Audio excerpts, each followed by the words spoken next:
this is what I made the channel for, to help creatives and creators either go from creators to agency owners or people working in agencies, quitting those agencies and starting their own agency. All creatives at their core are entrepreneurs.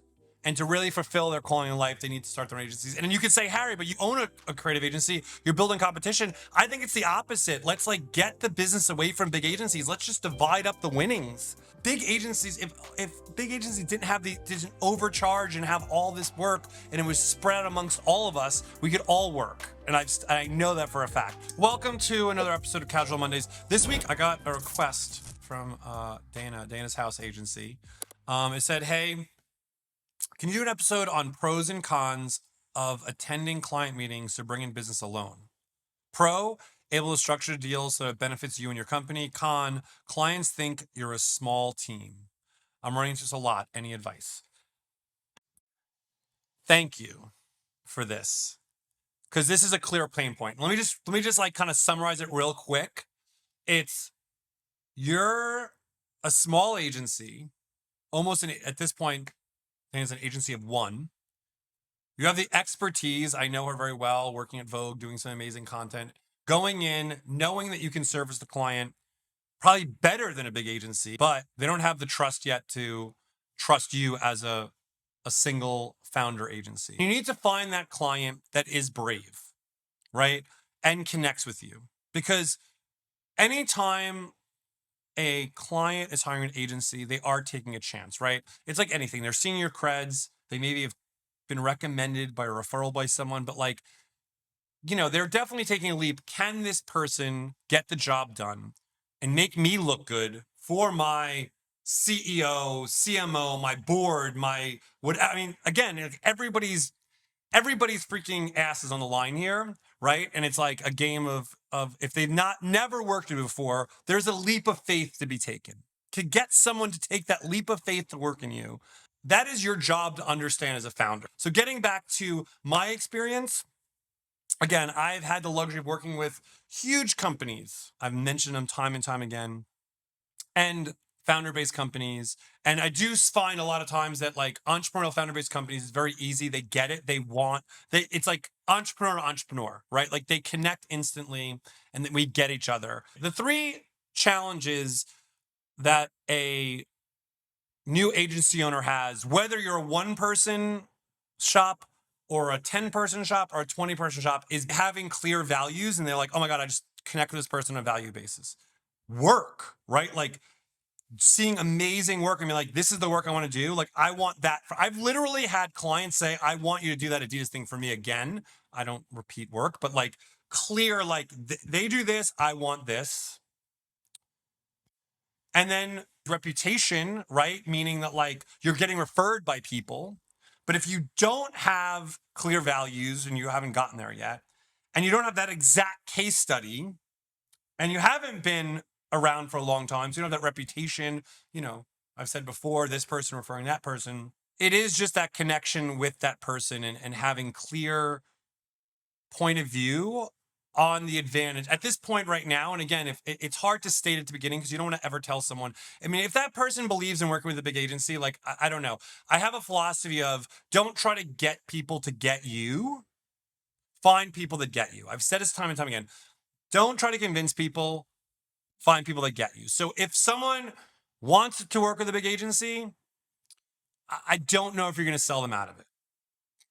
So my second thing is, how do you find people that want to work with a smaller agency? And then we're going to even beyond a small agency is this idea of you're a single agency owner, you're managing doing your own, and you're getting that business to grow.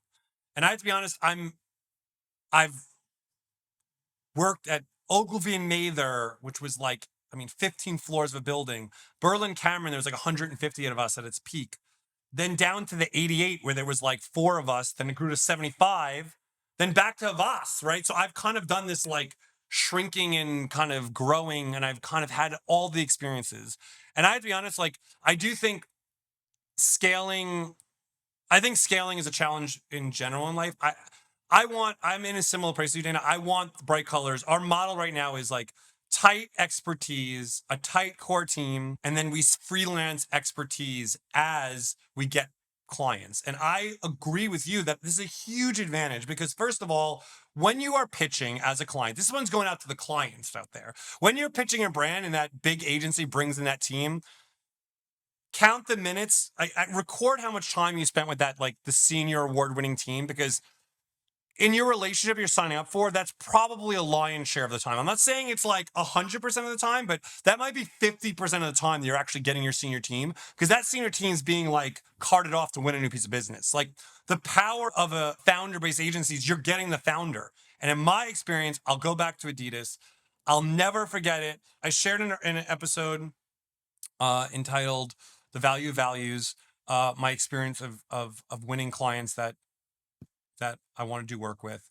I talked about getting recommended Adidas by Andrew, an old client of mine.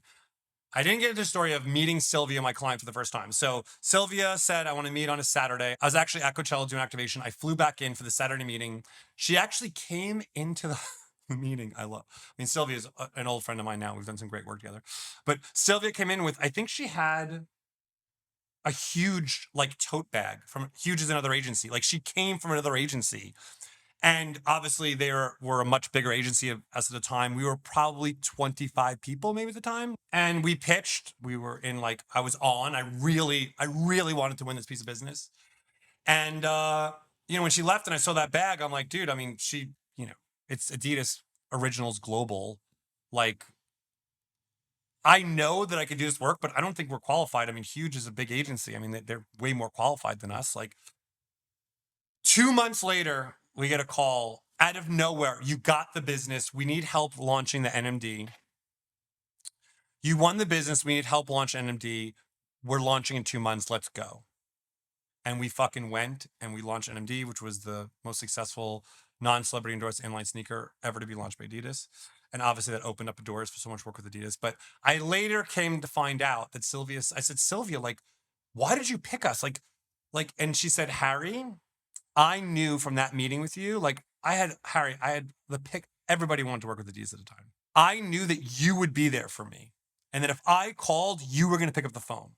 And that was invaluable to her going into such an aggressive timeline. Like she wasn't looking for like quantity, she was looking for quality. And I have always, from that day, we've known each other now. That was almost 8 or 9 years ago. I still to this day always pick up the phone, and we're not even working together anymore. But if she calls, pick up the phone, because that is what a founder-based agency does. And again, I'm just explaining to clients, like that is a huge value.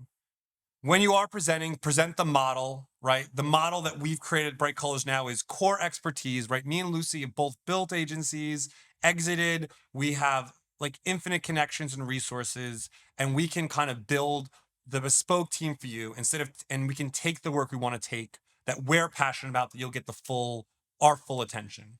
Rather than I told in those past stories of having a huge agency, having this huge staff, and having to take work that we don't believe in to support a team that might not even want to do that work. So there is huge value in that, right? Because if I get to choose the work, if me and Lucy get to choose the work we want to work with, and we're passionate about alignment of values, we're going to do great work. That great work will have better results, and everyone's going to win. So I recommend like do what I'm doing now. Talk about what you're about on social media. Again, we don't mention names, and it's not someone's fault that they want to. It's their experience. We're all working off our own experience. Their experience is bigger is better, right? It's the same thing with brands. Like some people buy only big name, they want like a big name brand here, or like a name brand here, or like, I mean, we all suffer from that. Like there is something about that name brand, I remember even even from reputation standpoint, when I was at the end of my days of leading the Annex and working at Avast, we pitched a brand, and the work was amazing. I mean, the work was great. And they ended up going with Droga because they love Droga. They wanted that name. They wanted, like, I work with Droga 5. I mean, Droga has an amazing reputation, way better reputation than Avast when I was working there. Different reputation than Annex, right? Like we were a boutique agency at the time, still small, still nimble, but like they chose another agency, and like my friend knew the people there, and they said they wanted to work with Droga. Like that was it. So again, it's a little bit of a numbers game.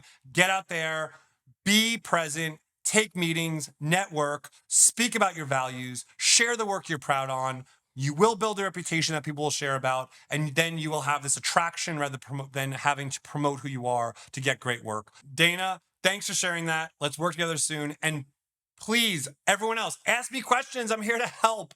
Like, what we do is hard and it's lonely.